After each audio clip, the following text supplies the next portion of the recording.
Hello, I am here at the West Seneca Historical Society here, and this was also known as the town of, I think this was Middle Ebenezer, but I'll have to figure that out. This building was one of the Ebenezer buildings, but it was actually moved here in the 50s. But the Ebenezer, so there were three actually Ebenezer communities, Upper Ebenezer, Lower Ebenezer, and Middle Ebenezer. They're not all part of the town of West Seneca, but you can see the historical marker over my shoulder here.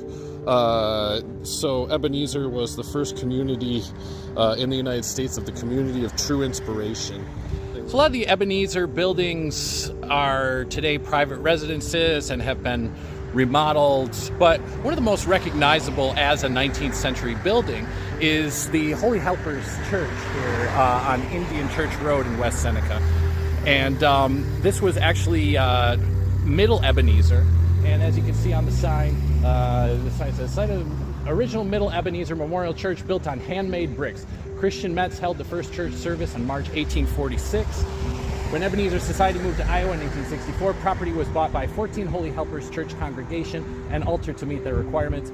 Walls of the apse of present church are the original Ebenezer Church walls. So here you can see the Ebenezer Church walls, and we'll go towards the front and you can see the mosaic and the Catholic art that the 14 Holy Helpers. So here's the front of the church. You can see clearly the mosaic and everything is in a Catholic style, very different than the Ebenezer's more simple meeting houses. But so this was a church that was used by the Ebenezer Inspiration. This is the Lower Ebenezer Cemetery. As you can see, there's a whole section here that's unmarked. The Ebenezer graves are not marked, but there are some other graves here that have German names.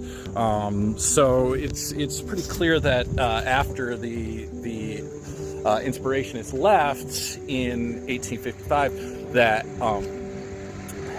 Germans did continue to settle and live in this area. I think in part because there were already German-speaking people here. This is where the cabin of Calcutta was, and this was a famous case.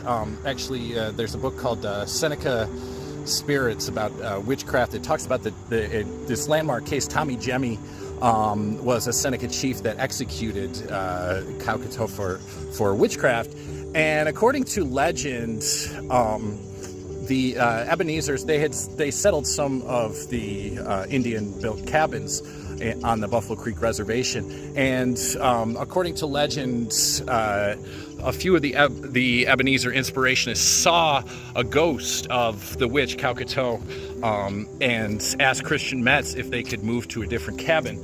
I wasn't able to find any information on that in my research in Christian Metz's diary or in Gottlieb Schuner's history, but it is sort of a local legend, and so that's why there's the marker for folklore and legends here. Now here is the actual Ebenezer Cemetery section of the Lower Ebenezer Cemetery, and as you can see, it does have the names marked here, but there are not any marked graves in this section.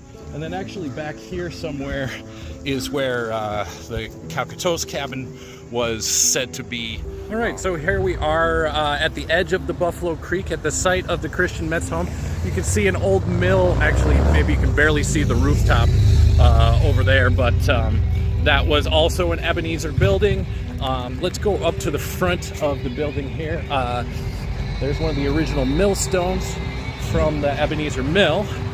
And here's the Christian Metz house. As I said, a lot of the Inspirationists moved into cabins that already existed on the Buffalo Creek Reservation that were built by Indians. So initially, Metz did live in a cabin built by Indians. But so this is his home here. These are also Ebenezer buildings on the rest of this street here too as well.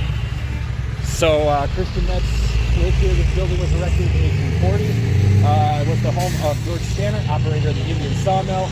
And then later, Christian Metz, leader of the Ebenezer Society, occupied this house. And our final stop on our tour of the Ebenezer settlement is here in the Middle Ebenezer Cemetery. Today this is part of a public park right across the street from the Metz home. The Metz home actually, by the way, is being considered for revision and becoming a museum. Jim Pace, the West Seneca historian, is working on that and everything. As you can see, this cemetery is also unmarked. Pretty overgrown here in the forest. It's been sort of allowed to become a natural open space here. But you can see here are some names. These are the names of the folks buried here at the Middle Ebenezer Cemetery.